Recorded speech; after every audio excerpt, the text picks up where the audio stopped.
السلام علیکم ورحمۃ اللہ وبرکاتہ۔ الحمد للہ رب العالمین والصلاة والسلام علی اشرف الانبیاء والمرسلین محمد وآلہ واصحابہ اجمعین۔ کیسے ہیں آپ لوگ؟ امید ہے کہ رمضان المبارک اور عید الفطر اچھی گزری ہوگی، اور اللہ کے فضل و کرم سے اللہ تعالیٰ نے اچھا وقت درمیان کا وقفہ گزارا اور آپ حضرات سے ایک لمبے عرصے کے بعد ملاقات ہو رہی ہے۔ قبل اس کے کہ ہم اس سلسلے کو آگے بڑھائیں، آپ کو یاد ہوگا پچھلے اکتوبر کے مہینے میں 2016 کا جو اکتوبر تھا، 28 اکتوبر، ہم لوگ یہیں پہ جمع ہو کر اس کا آغاز کر رہے تھے۔ اس وقت جو ذہن میں خاکہ بنا تھا تو یہ اللہ کی ذات سے بھرپور امید تھی کہ اللہ تعالیٰ اسلامی تاریخ جو کچھ بھی ہو سکے گا پیش کروائیں گے، مگر اللہ تبارک و تعالیٰ نے اس کے ذریعے سے جو کام کروایا اس کی 2-3 مثالیں دے کر کے ہم آج کے عنوان پر آتے ہیں۔ اور یہ مثال اس لیے دے رہے ہیں کہ آپ کو وہ جان کے خوشی ہوگی، اور ہمارے دارالامور کا نیا بیچ اس وقت موجود ہے، وہ پچھلے طلبہ نہیں ہیں، نئے طلبہ تمام کے تمام اس وقت موجود ہیں، ان کی تربیت کا سامان ہوگا۔ اور چونکہ آپ شہر میسور کے ذمہ داران لوگ ہیں اور دین، علم اور قوم سے دلچسپی رکھتے ہیں، تو آپ کے شہر یہ پورے ہندوستان سے تشریف لائے ہیں، تو آپ تمام کی جانب سے ایک مرتبہ پھر سے ان حضرات کا ہم استقبال کرتے ہیں۔ درمیان میں جو 2.5 مہینے کا وقفہ گزرا، بلکہ اب تو 2.5 مہینے سے زیادہ ہو گیا، 10 جولائی کو 2.5 مہینہ ہوا تھا، اس درمیان میں اس پروگرام کے اثرات محسوس ہوتے رہے۔ آپ کو کس طرح محسوس ہوئے ہوں گے یہ تو آپ سمجھیں، لیکن مجھے جو محسوس ہوئے کہ پورے اعتماد کے ساتھ اپنے علاقوں میں جو تقاریر کی، اس میں کئی عملی ادارے وجود میں آئے۔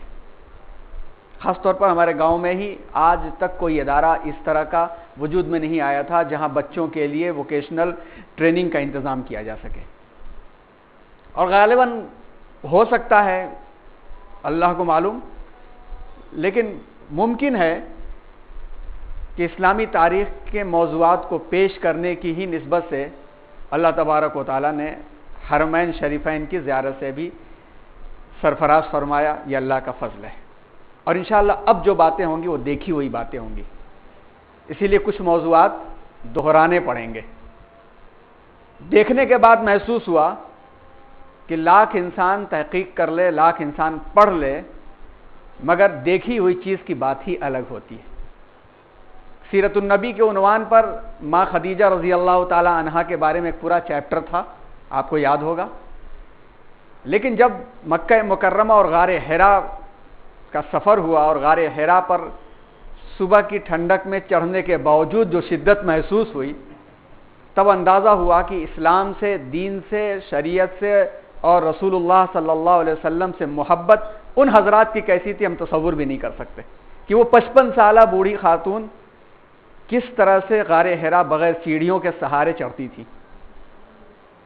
یہ سارے واقعات آئیں گے، اور اللہ کا فضل ہے کہ کتاب جو آپ حضرات میں سے بہت سارے لوگوں نے اسپانسر کیا کہ ہمارے حصے کی کتاب علماء کو دے دی جائیں، یہ لائبریریوں کے میں لے جائیں گے، نیپال تک بھی پہنچی، نیپال سے نکل کر کے دبئی اور قطر تک بھی پہنچی کتابیں، اور مطالبے آ رہے ہیں کہ کتابیں بھیجی جائیں۔ بعض طلباء کو انہی بنیاد پر پروجیکٹ دے دیے گئے کہ آپ یہی کام کیجئے۔ تو اب سوچئے کہ آپ کی شرکت، اس کے اثرات اور ثمرات کہاں سے پتہ چلیں گے، یہ آپ نہیں تصور کر سکتے۔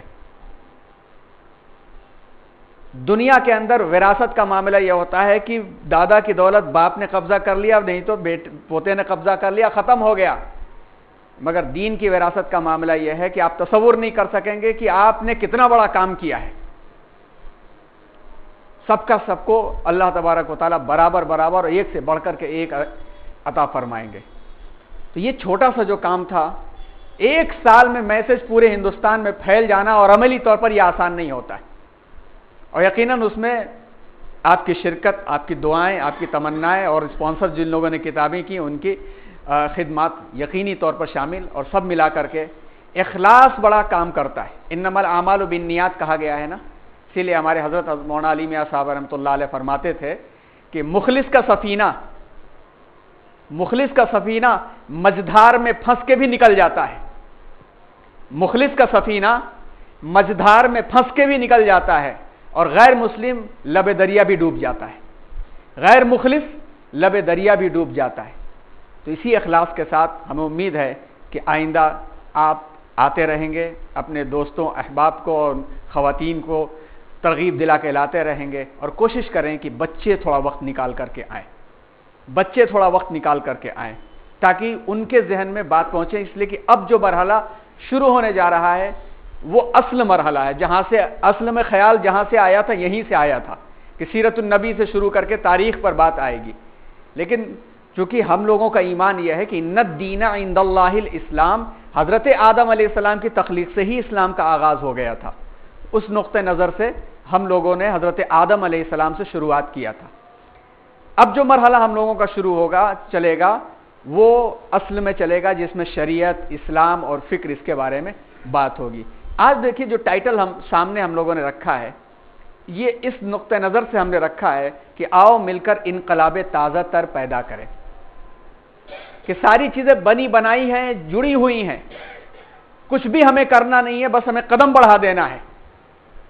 ابھی آج کے خطبے میں, جمعے کے خطبے میں ایک بات کہہ رہے تھے کہ دوسروں نے لڑھک کر کے اپنا نظام قائم کر لیا, ان کے خود کے ایجوکیشنل سسٹمز قائم ہو گئے, ادارے بن گئے, مگر ہمارے پاس بنا ہوا, چلا ہوا, کامیاب طور پر دنیا کو چلایا ہوا نظام موجود ہے. صرف ہم قدم نہ بڑھانے کی وجہ سے آج جو ہیں دوسروں کے در پر مشنری ایجوکیشن میں, کبھی مٹکے ایجوکیشنل سسٹم میں شامل ہو کر کے ہم اپنا وقار کھو رہے ہیں. اب اس پر اور زیادہ ہم دیر کریں گے تو جیسا کہ استاد محترم فرما رہے تھے کہ ہم کہاں جائیں گے. اور جب اللہ کی طرف سے یہ اعلان ہے, اور جس کا ابھی صدر محترم نے جو آیت تلاوت فرمائی کہ وَلَا تَهِنُوا وَلَا تَحْزَنُوا وَأَنْتُمُ الْأَعْلَوْنَ إِن كُنتُم مُؤْمِنِينَ, کہ جب اللہ کا اعلان ہے قدم بڑھاؤ تب تم اعلون میں شمار ہوگے, ہم قدم بڑھا دیں. تو جس طرح سے شہر میسور میں اولین ایک اسلامک سینٹر کا قیام عمل میں آیا اس انداز کا, اور صرف محض آپ 60-70 حضرات سے, تو کیسے ممکن نہیں ہے کہ ہم نوجوانوں کی ٹریننگ کے ایسے ادارے نہ کھول پائیں. آپ تمنا کریں, ساتھ دیں کہ یہ تو ایک لیکچر ہے جس سے یقیناً فائدہ ہوا ہے, ہمارے علماء کو بہت فائدہ ہوگا انشاءاللہ, آپ لوگوں میں سے بھی بہت سارے لوگوں کو فائدہ ہوگا, لیکن اصل فائدہ یہ نہیں ہے. اصل فائدہ یہ ہے کہ آپ اپنے 3-4 بچوں کو ہمیں دے دیں. میں ہفتے میں 2 دن دیجئے بس, سال بھر میں 20 لیکچر یہ ہو رہے ہیں, اور 20 کلاسیں ان کے ساتھ انٹریکٹیو کلاس ہمیں دے دیجئے. ان کے آرگیومنٹس ہوں, ان کے کوشچنس ہوں, ان کے سوالات ہوں, اور لیکچر نہ ہو, انٹریکشن ہو. آپ 20 لیکچر کے بعد ان نوجوانوں میں اثر محسوس کریں گے, اور لیکچر کا اثر محسوس کریں گے کہ 80-20 کا فرق رہے گا, کہ 20% یہ مفید ہوئے تو 80% وہ بچے خود قائد بن جائیں گے. یہ اس عنوان پر انشاءاللہ اور آئندہ بات ہوگی. آپ اپنے ذہن میں رکھیں کہ جہاں آپ ہر جگہ اپنے بچوں کو دے رہے ہیں, یقیناً بچے اس وقت اس لیے نہیں آتے ہیں کہ ان کے ہوم ورک کا سب سے امپورٹنٹ ٹائم ہوتا ہے, سب سے اہم ترین ٹائم ہوتا ہے. پورے سال 750 گھنٹے اکیڈمک ان کو آپ دیتے ہیں, آپ ہمیں صرف 20 گھنٹے دیجئے. یہاں نہ لا سکتے ہو, جس مقام پر آپ کے لیے سہولت ہو, آپ 20 گھنٹے ان کے آپ دیجئے ہمیں. یقیناً بچے وہ آپ کے فرمانبردار بن کر کے پوری زندگی کیا قیامت کے بعد بھی ان کے دعاؤں کے اثرات آپ کو پہنچتے رہیں گے. آپ یہ بات ذہن میں رکھیں. آج ہم لوگ آغاز کریں گے اسلامی فکر سے. آپ کو یاد ہوگا کہ پچھلے سال کے لیکچر میں ہم لوگوں نے آغاز کیا تھا اسلامی تاریخ سے. سلائیڈیں موجود ہیں, اور مزید جس کو چاہیے تو ریکارڈنگ میں موجود ہے, اور آپ کی اطلاع کے لیے اور ان طلباء کی اطلاع کے لیے بھی بھول گئے تھے اعلان کرنا ان کو, کہ کل کا جو سیشن ہوگا انگلش کی کلاس کے بعد سے, وہ اسی لیکچر کو دہرایا جائے گا جو پچھلے سال یہاں پر 28 اکتوبر کو ہوا تھا. اسلامی تاریخ اور افکار, اور اس کا اجمالی خاکہ جو تھا اس کا پریزنٹیشن کل آپ کو ہوگا, تاکہ یہ جوڑ جائے. آپ میں سے بھی جو شریک ہونا چاہیں گے وہ آ کر کے وہاں پر شریک ہو سکتے ہیں. 11 بجے سے وہ شروع ہوگا. آج ہم لوگ اس کے دوسرے عنوان پر ہیں کہ یہ عنوان ہمارا ہے نا اسلامی تاریخ و افکار. تو تاریخ تو ایک ماضی ہے، لیکن اسلامی فکر بنتی کیسے ہے اس کے بارے میں کچھ پوائنٹس اپنے سامنے ڈسکس کرتے ہوئے ہم لوگ آگے بڑھیں. ایک مشہور محقق ہیں علامہ رابغ الطباخ، ان کی کتاب ہے الثقافۃ الاسلامیہ. یہ بہت اہم کتاب ہے اور اس میں اسلامی ثقافت اور اسلامی فکر کے بارے میں انہوں نے بہت تفصیل سے لکھا ہے. اس کا ایک کوٹیشن یہاں پر ہے کہ اسلامی ثقافت یعنی اسلامی فکر ان علوم و معارف کا نام ہے جن سے زمانے جاہلیت کے بعد رسول اللہ صلی اللہ علیہ وسلم کی بعثت کے سبب امت مسلمہ آراستہ ہوئی. جاہلیت کے بعد حضور صلی اللہ علیہ وسلم کا دور مکمل ہوا اور حضور کے عملی پہلوؤں سے جو فکر بنی اسلامی علوم و معارف اسی کا نام ہے. اسی کے ساتھ ساتھ اسلامی ثقافت اور فکر میں وہ اعمال بھی داخل ہیں جن کو نبی صلی اللہ علیہ وسلم نے اور آپ کے صحابہ نے پھر تابعین عظام نے قائم کیا. اسی طرح بعد کے ان لوگوں کا طرز جنہوں نے کتاب اللہ سنت رسول اللہ کی روشنی سے منور ان صحابہ کی راہ پر گامزن ہو کر زندگی کے معاملات کی کجی کو سیدھا اور راستوں کو روشن کیا. ایک بڑی عبارت ہے، چونکہ ترجمہ ہے اردو میں عربی کا، اس لیے ایک بڑی عبارت ہے، لیکن آپ اس تعریف سے ایک پوائنٹ اپنے ذہن میں رکھیے. پہلی چیز کہ جاہلیت کے عربوں کے کسی معاملے سے اسلامی فکر کا مطلب نہیں ہے. یہ ایک بہت بڑی حقیقت ہے کہ بعض لوگ اس سے متاثر ہو کر کے عربوں کی چیزوں کو لے کر کے خواتین کے معاملے کو لے کر کے اسلام کے اوپر منطبق کر دیتے ہیں. جیسے خواتین کے بہت سارے معاملات ہیں کہ عربوں میں خواتین کے بارے میں کس طرح سے ظلم ہوتا تھا. اسی طرح سے داس پرتھا، سلیوری جس کو کہتے ہیں، غلامی، جس کا دھبا اسلام پر لوگ لگانے کی کوشش کرتے ہیں. اسلام نے غلامی کو مٹایا. اسلام نے غلامی کو مٹایا، کبھی دم کے طور پر، کبھی قضا کے طور پر، کبھی جو ہے غلام آزاد کرنے کی ترغیب دلا کر کے. اس طرح کے بہت سارے جاہلی معاملات ہیں جس کو نادانستگی میں لوگ عربوں کی چیزوں کو لے کر کے اسلام کی طرف گھسیٹنے کی کوشش کرتے ہیں. اسی لیے زمانے جاہلیت کے کسی بھی معاملے سے اسلامی فکر کا کوئی مطلب نہیں ہے، نمبر ایک. نمبر دو، رسول صلی اللہ علیہ وسلم کی بعثت سے اسلامی فکر کی تکمیل کا آغاز ہوتا ہے. نمبر تین، نبی کریم صلی اللہ علیہ وسلم کے اعمال، ان کے اقوال اور ان کی سنتیں اسلامی فکر کی بنیاد ہیں. آپ صلی اللہ علیہ وسلم نے جو عمل انجام دیا، جس کی ترغیب دیا، وہ اسلامی فکر کی اساس ہے. کیونکہ قرآن مجید میں اللہ رب العزت نے خود اپنے نبی صلی اللہ علیہ وسلم کے بارے میں فرما دیا، بسم اللہ الرحمن الرحیم، وما ينطق عن الهوى ان هو الا وحی یوحى، کہ یہ جو نبی جو بات بولتے ہیں شریعت کی، دینی معاملات کی، وہ تمام کی تمام باتیں اپنی طرف سے خواہش سے نہیں بولتے، وہ اللہ کی جانب سے ودیعت کی ہوئی، وحی کی ہوئی چیز ہوتی ہے. اسی لیے آپ صلی اللہ علیہ وسلم کے اعمال. نمبر چار، آپ کے صحابہ اور صحابہ میں سب سے بڑا مرتبہ، سب سے بڑا مقام ان چار صحابہ کو حاصل ہے، جس میں اولین مقام ہے صدیق اکبر رضی اللہ تعالیٰ عنہ کا، عمر فاروق رضی اللہ تعالیٰ عنہ کا، عثمان غنی رضی اللہ تعالیٰ عنہ کا، علی مرتضی رضی اللہ تعالیٰ عنہ کا، اور اولین عشرہ مبشرہ صحابہ کرام، پھر اصحاب بدر، پھر وہ لوگ جو مکے سے لے کر مدینے تک شامل رہے، ان کو اعلیٰ ترین اور اولین مقام ہے. تو ان کا بھی جو عمل تھا وہ رسول کی سنت کے ہی مطابق تھا. یہاں تک کہ آپ صلی اللہ علیہ وسلم نے ایک مرتبہ نماز ادا کرنے کے لیے نیت باندھا، اور نیت باندھ کر کے نماز میں ہی اپنا جوتا اتار دیا. یہاں پر یہ بھی بتا دیں کہ آپ صلی اللہ علیہ وسلم کے جوتے ہارڈ سول والے نہیں ہوتے تھے، چمڑے والے ہوتے تھے. تو نیچے کی جو سول ہوتی تھی وہ سافٹ ہوتی تھی. تو سافٹ سول کے ساتھ نماز پڑھنا جائز ہے. اللہ کے رسول صلی اللہ علیہ وسلم ادا کرتے تھے کہ اس میں پیروں کے پنجے مڑ جاتے ہیں. تو ایک مرتبہ آپ صلی اللہ علیہ وسلم نماز ادا فرما رہے تھے اور نماز ادا کرتے کرتے انہوں نے اپنے جوتے اتار کے کنارے رکھ دیے. صحابہ کرام نے بھی تقلید میں اور تتبع کرتے ہوئے اپنے جوتے اتار کے کنارے رکھ دیے. آپ صلی اللہ علیہ وسلم نے سلام پھیرنے کے بعد پوچھا کہ بھائی میں نے جوتے اتارے تھے, آپ لوگوں نے کیوں اتارے؟ صحابہ نے کہا چونکہ آپ نے اتارے تھے اس لیے ہم آپ کی اتباع کرتے ہوئے ہم نے اتار دیے. یہ ہمیں معلوم کرنے کی ضرورت نہیں اور ہم نے پوچھنے کی بھی ضرورت نہیں محسوس کی کہ کیوں اتارے. پھر آپ صلی اللہ علیہ وسلم نے اس کی وضاحت کر دی کہ بھائی میں نے جوتے اس لیے اتار دیے کہ دوران نماز جبرائیل میرے پاس آئے, انہوں نے خبر دیا کہ اے نبی آپ کے جوتے کے نیچے گندگی لگی ہوئی ہے, آپ اتار دیجئے ورنہ نماز نہیں ہوگی.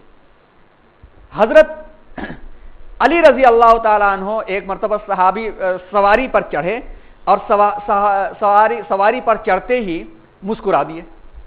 ان کے خادم تابعی انہوں نے پوچھا سواری پر چڑھتے ہی آپ ہمیشہ مسکراتے ہیں, آج اس کی وجہ بتائیے. تو انہوں نے کہا مجھے نہیں معلوم. کہا پھر مسکراتے کیوں ہیں؟ کہا کہ میرے آقا بھی جب بھی سواری پر چڑھتے تھے تو مسکراتے تھے, میں ان کی سنت کی اتباع میں مسکراتا ہوں تاکہ یہ سنت بھی نہ چھوٹے مجھ سے. اس طرح کے معاملے تھے. صحابہ کا معاملہ یہ تھا کہ ایک حضور جب سفر کے لیے جاتے تو ایک درخت تھا جہاں پر آرام ایک مرتبہ حضور نے فرمایا. صحابی جب بھی گزرتے تھے کوئی ضرورت بھی نہ ہو تب بھی رک کے وہاں تھوڑی دیر آرام فرماتے تھے کہ رسول کی یہ سنت بھی مجھ سے نہ چھوٹے. اس لیے فکر اسلامی کے اندر صحابہ کرام اور پھر صحابہ کرام یہ سچے اتنے پابند لوگ, انہوں نے جو اپنے شاگردوں کی جماعت تیار کیا, تابعین, ان کی بھی باتیں, ان کی بھی تشریحات, ان کی بھی تفسیریں اسلامی فکر میں شامل ہوتی ہیں. مجاہد, اکرمہ اور اس طرح کے بہت سارے. پھر اس کے بعد جن لوگوں نے کتاب اللہ, سنت رسول اللہ اور صحابہ کی زندگی پر چلتے ہوئے جو کام بھی کیا وہ اسلامی فکر میں آتا ہے. یہ والا پوائنٹ ہمارے لیے بہت امپورٹنٹ ہے. آگے چل کر اس سے ہمارے لیے وضاحتوں کے دروازے کھلیں گے کہ آگے چل کر کے مسلمانوں نے سائنس اور ٹیکنالوجی اور میڈیسن, سوشالوجی اور اکنامکس اور سائیکالوجی سب میں جو ترقیاں کی, چاہے وہ زمانہ شروع ہوتا ہو عمر ابن عبدالعزیز سے آگے بڑھ کر کے چاہے امام غزالی تک پہنچتا ہو, ابن خلدون تک آتا ہو, یا ابن رشد تک آتا ہو, یا فارابی تک آتا ہو, یا ابن قیم تک آتا ہو, یا ابن تیمیہ تک آتا ہو, یا ائمہ میں امام ابو حنیفہ, امام شافعی, احمد بن حنبل, مالک اور امام بخاری, امام مسلم تک آتا ہو, یہ سب کے سب اسی زمرے میں آتے ہیں اور ان کا طرز اور ان کا طریقہ اسلامی فکر میں شامل ہوتا ہے. تو اس سلائیڈ سے ہمیں جو بات پتہ چلی کہ بیس اور بنیاد کتاب اللہ, اس کا امپلیمنٹیشن سنت رسول اللہ, صحابہ کرام سنت رسول کے پرتو, تینوں کی زندگیاں, تابعین کی زندگیاں, اور جن بزرگوں نے دین کو عملی شکل میں ہر میدان میں دکھایا, ان کی زندگیاں بھی اسلامی فکر میں آتی ہیں. تو ہمارے موضوع کا سب سے اہم ترین عنوان بنا اسلامی فکر میں یہ تمام چیزیں. اس کی تفصیلات انشاءاللہ آتی رہیں گی. اب ایک جھلک ہم یہ دیکھ لیں آج کہ اسلام کا نظام جس سے اسلامی فکر اور ثقافت بنتی ہے, اس کی اساس کیا ہے. اس کی اساس کیا ہے آپ میں سے اکثر لوگوں کو معلوم ہوگا, لیکن پھر بھی آپ ایک سلسلہ دیکھیے تو سمجھ میں آتا ہے کہ یہی اساس تھی جس کی وجہ سے اسلام ہی اصل میں جمہوری نظام تھا, عوام الناس کا نظام تھا, کیونکہ عوام الناس کے پیدا کرنے والے کے احکام کی روشنی میں تھا. کیا چیز تھی؟ سب سے پہلی چیز توحید. یہ ایک ایسی بنیاد ہے کہ اس کے بغیر اسلام کا نام بھی نہیں ہے, اسلام کا کوئی نظام بھی نہیں ہے, اسلام کی کوئی فکر بھی نہیں ہے. شرک کے ساتھ, اللہ کے ساتھ کسی کو شریک کرنے والا معاملہ, اللہ کے برابر, اللہ رب العزت کی صفات میں, ذات میں, معاملات میں, عالم الغیب ہونے کے معاملے میں شرکت اسلام سے بالکل اس کا کوئی مطلب نہیں ہے اور کوئی فکر اسلام کی اس سے نہیں بنتی ہے. اسی لیے جب اللہ کے رسول صلی اللہ علیہ وسلم سے سوال کیا گیا, مشرکین نے سوال کیا ہمارے معبودوں کا تو یہ نسب ہے, یہ نسب ہے, یہ نسب ہے, یہ نسب ہے, تمہارے خدا کا کیا نسب ہے, پوچھا گیا. تو اللہ تبارک و تعالی نے نازل فرمایا بسم اللہ الرحمن الرحیم قل هو اللہ احد اللہ الصمد لم یلد